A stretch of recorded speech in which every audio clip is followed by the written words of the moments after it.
The Selfish Giant, adapted from The Selfish Giant by Oscar Wilde.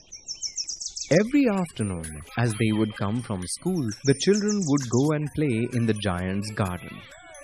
It was a large, lovely garden with soft green grass. Here and there, over the grass, stood beautiful flowers like stars, and there were 12 peach trees that in the springtime broke out into delicate blossoms of pink and pearl, and in the autumn bore rich fruit. The birds sat on the trees and sang so sweetly that the children used to stop their games in order to listen to them. "How happy we are here!" they cried to each other. One day, the giant came back. He had gone to visit his friend, the Cornish ogre, and had stayed with him for 7 years. When he arrived, he saw the children playing in the garden. "What are you doing here?" he cried in a very gruff voice, and the children ran away. "My own garden is my own garden," said the giant. "Anyone can understand that, and I will allow nobody to play in it but myself."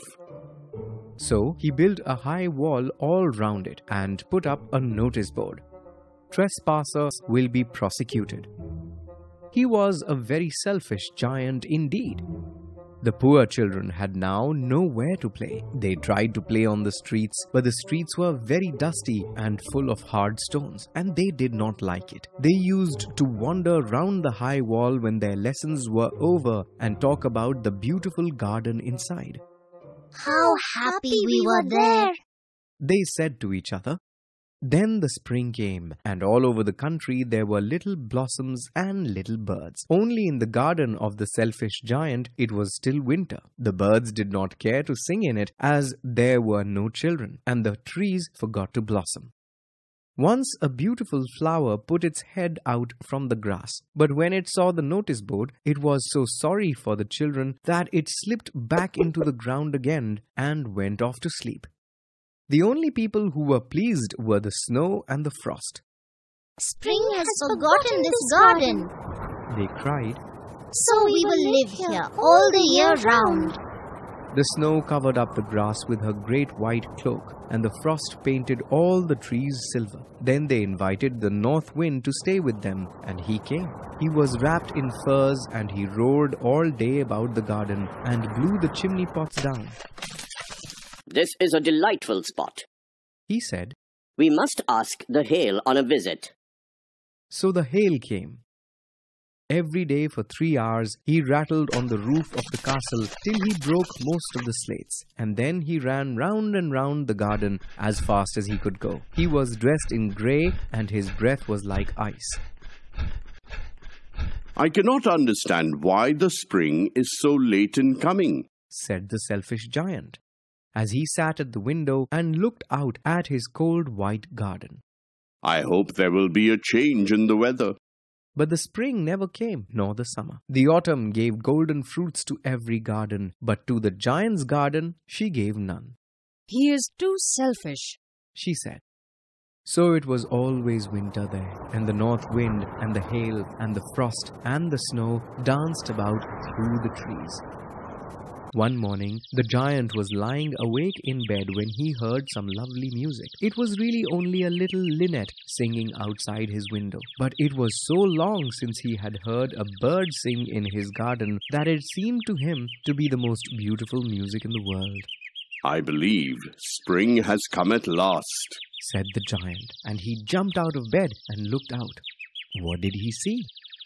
He saw a most wonderful sight. Through a little hole in the wall, the children had crept in, and they were sitting in the branches of the trees. In every tree that he could see, there was a little child, and the trees were so glad to have the children back again that they had covered themselves with blossoms and were waving their arms gently above the children's heads.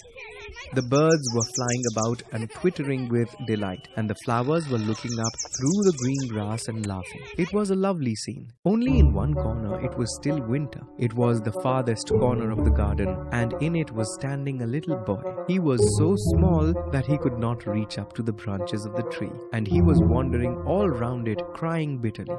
The poor tree was still quite covered with frost and snow, and the north wind was blowing and roaring above it.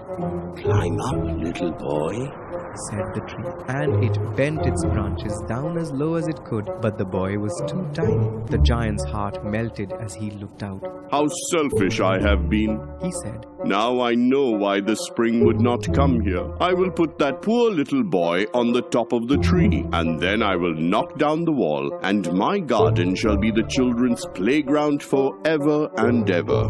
He was really very sorry for what he had done.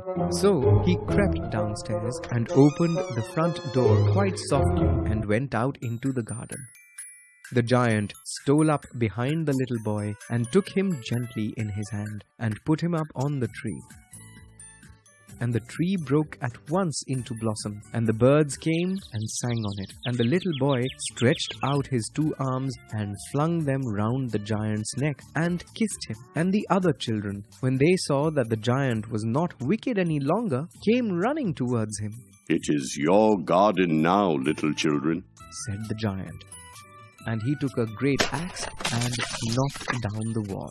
And when the people were going to the market at 12 o'clock, they found the giant playing with the children in the most beautiful garden they had ever seen. All day long they played, and in the evening they came to the giant to bid him goodbye. Every afternoon, when school was over, the children came and played with the giant. The giant was very kind to all the children. Years went by, and the giant grew very old and feeble. He could not play about anymore, so he sat in a huge armchair and watched the children at their games and admired his garden. I have many beautiful flowers, he said, but the children are the most beautiful flowers of all.